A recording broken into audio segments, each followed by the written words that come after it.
Hey everyone, if Walton County, Georgia is on your moving list, you're in for a wonderful community with a welcoming feel. And today I'm walking you through what it's like to relocate here. From local lifestyle to practical moving tips. Walton County is known for its strong community vibe, beautiful parks, and great access to both nature and nearby cities like Atlanta.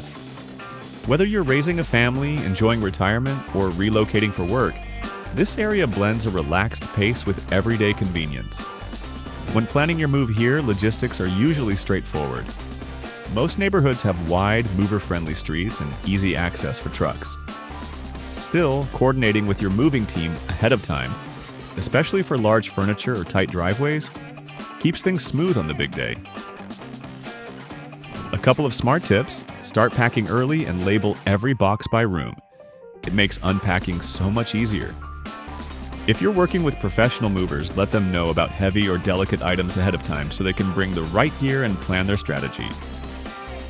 So that's a quick look at moving to Walton County, Georgia, a community that offers both charm and convenience when you plan your move carefully. For more local moving guides and expert tips, visit 3movers.com. If you found this helpful, go ahead and like, comment, and subscribe for more practical moving advice you can trust.